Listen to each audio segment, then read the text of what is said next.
السلام علیکم ورحمۃ اللہ وبرکاتہ۔ دوستو، کیسے ہیں آپ سبھی؟ امید ہے کہ آپ سبھی خیر و عافیت کے ساتھ ہوں گے۔ اللہ آپ لوگوں کو خوش رکھے اور اس رمضان المبارک میں جو ہم قدم رکھے ہیں، اللہ ہم سب کو اس کی قدر کرنے کی توفیق عطا فرمائے۔ حضرات ناظرین کرام، میں چند منٹ آپ کو رمضان کے تعلق سے کچھ پڑھ کر کے سنانے کی خواہش رکھتا ہوں۔ آپ تمام حضرات سماعت فرمایا۔ بسم اللہ الرحمن الرحیم۔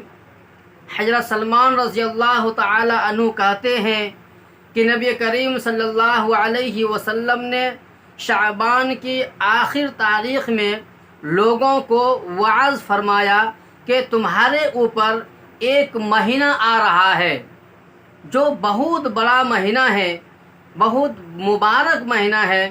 اس میں ایک رات شب قدر جو 1000 مہینوں سے بڑھ کر ہے، اللہ تعالیٰ نے اس کے روزہ کو فرض فرمایا اور اس کے رات کے قیام یعنی تراویح کو ثواب کی چیز بنایا ہے۔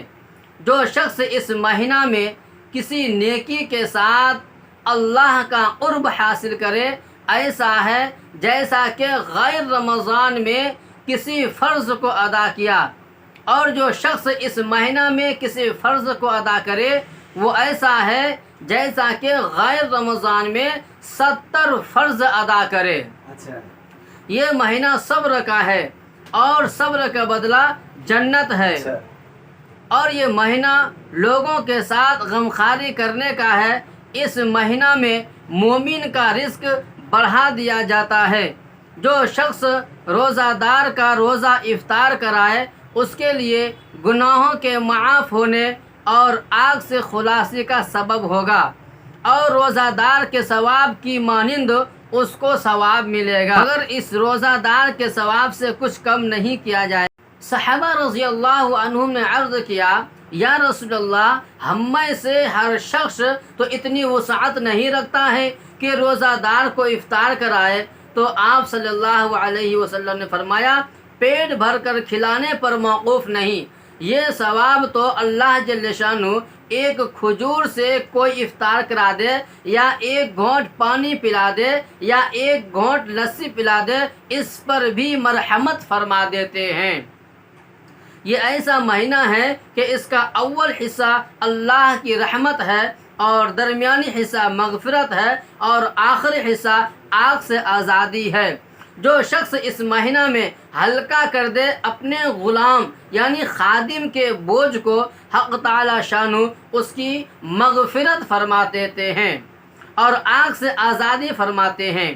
اور 4 چیزوں کی اس مہینے میں کثرت رکھا کرو، جن میں سے 2 چیزیں اللہ تعالیٰ کی رضا کے واسطے ہیں، اور 2 چیزیں ایسی ہیں کہ جن سے تمہیں چارہ کار نہیں۔ پہلی 2 چیزیں جن سے تم اپنے رب کو راضی کرو وہ کلمہ طیبہ ہے اور استغفار کی کثرت ہے۔ کلمہ طیبہ لا الہ الا اللہ محمد الرسول اللہ، اور استغفار کی کثرت، استغفار یہ ہے، استغفر اللہ الذی لا الہ الا هو الحی القیوم واتوب الیہ۔ اور دوسری 2 چیزیں یہ ہیں کہ جنت کی طلب کرو اور آگ سے پناہ مانگو۔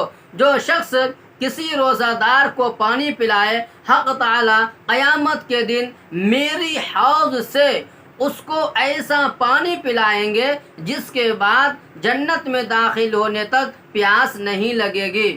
تو دوستو، یہ رمضان المبارک کی بہت ہی اہم گھڑی ہمارے سر پر آ گئی ہے، ہمیں اس کی قدر کرنی چاہیے، اللہ تبارک و تعالی سے دعا کرنی چاہیے، اللہ ہماری تمام تراویح کو قبول فرمائے، نمازوں کو قبول فرمائے، اور ہمارے روزوں کو قبول فرمائے۔